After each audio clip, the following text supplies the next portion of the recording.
আমার কাছে প্রশ্ন এসেছে যে সাত্ত্বিক, রাজসিক এবং তামসিক খাবারের যদি ব্যাখ্যা করেন। খুবই সুন্দর প্রশ্ন যিনি করেছেন। তো সাত্ত্বিক খাবার মানে আমরা যেটা বুঝি সেটা হচ্ছে একটা নিরামিষ আহার, আর রাজসিক খাবার হচ্ছে খুব তেল, ঝাল, মশলা, মাছ, মাংস ইত্যাদি এগুলো খাবার, মানে গুরুপাক খাবার।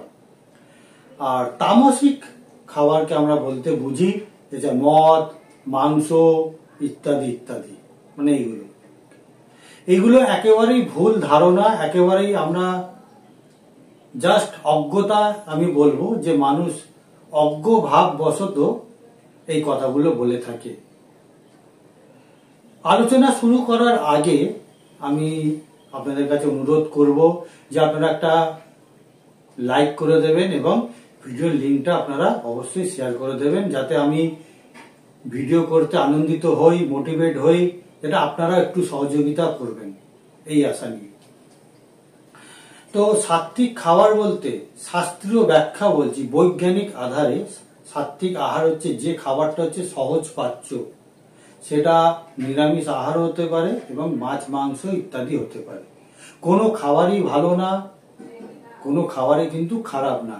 সেটা হচ্ছে কতটা পরিমাণে আমরা খাবো, কোন সময় খাচ্ছি, সেটা কিন্তু খুব গুরুত্বপূর্ণ। এবং যে খাবারই খাই না কেন, যে খাবারটা যদি সহজে হজম হয়ে যায় খুব তাড়াতাড়ি সময়ের মধ্যে, তাহলে কিন্তু সেটা সাত্ত্বিক আহার।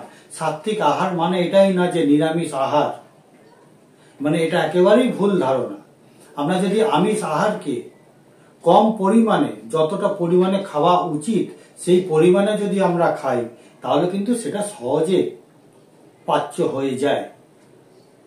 আমরা যদি মাংস বা মাছ, মাংস রান্নার করার পদ্ধতিকে যদি আমরা জানি, কিভাবে মাছ, মাংস রান্না করতে হয়, তাহলে কিন্তু সেই খাবারগুলো কিন্তু সহজেই পাচ্য হয়ে যায়। এগুলো কিন্তু ভাবার আছে। এছাড়া মাংস কিন্তু রাত্রেবেলা খাওয়া উচিত না, বিশেষ করে কোনো আমিষ আহার রাত্রেবেলা খাওয়া উচিত না, মাছ ছাড়া। মাছ কিন্তু একটাই মানে খাবার যেটা হচ্ছে আমিষ আহারের মধ্যে, সেটা হচ্ছে মাছ হচ্ছে সহজ পাচ্য খাবার। তবুও কিন্তু বেশি পরিমাণে কখনই খাওয়া উচিত নয়। কিন্তু মাংস খাবার রাত্রেবেলার দিকে একেবারেই অনুচিত। মাংস কিন্তু সহজে হজম হয় না সাধারণত ভাবে, বা যেভাবে অবৈজ্ঞানিক ভাবে আমরা রান্না করে থাকি সে খাবারটা একেবারেই নয়। তাহলে আমরা জানলাম কি, যে খাবার সহজ পাচ্য, যে খাবারকে বৈজ্ঞানিক ভাবে, বৈজ্ঞানিক দৃষ্টিভঙ্গি দিয়ে বা বৈজ্ঞানিক আহারে যদি আমরা রান্নাটা করছি, এবং সেই খাবারটা কিন্তু সাত্ত্বিক আহার, এবং এই খাবার থেকে সহজেই আমরা মানে আমাদের দেহ পুষ্টি লাভ করে থাকে। দ্বিতীয় হচ্ছে রাজসিক খাবার, মানে আমরা যখন ওই উৎসবে বা অনুষ্ঠানে যে পঞ্চ ব্যঞ্জন খাবার খাই, সেই খাবারকে কিন্তু রাজসিক খাবার বলা হয়। এবং এই খাবারগুলো কিন্তু প্রতিদিন খাওয়া একেবারে উচিত না। মাসে 2 থেকে 3 বার এমন ধরনের খাবার খাওয়া চলে। যদি আমরা খাবারের বা খাদ্য বিজ্ঞানকে যদি আমরা মেনে চলি, তাহলে কিন্তু আমরা মাসে 2 থেকে 3 বার এরকম গুরুপাক খাবার, মানে খুব একটা জমজমাট খাবার যাকে বলা হয়, যে যেরকম আমরা অনুষ্ঠান উৎসবে আমরা খাই, যে দুর্গাপুজো হলে 4 দিন আমরা খুব খাবার খাই, বা কালী পুজো বা দোলের সময় আমরা একটু ভালো মানে বেশি খাবার খাই, মাছ, মাংস, নানা ধরনের পদ দিয়ে। তো সেই খাবারগুলো খাওয়া চলে, রোজ একেবারেই না। তো সেই খাবারটা হচ্ছে রাজসিক, এবং এই খাবারগুলো কিন্তু আমাদের দেহে স্বাস্থ্যের উন্নতির কিন্তু সহায়ক হয়। যে কারণে আমাদের প্রতিটা পুজোতে কিন্তু ভালো ভালো খাবারের কিন্তু নিদান দেওয়া হয়েছে।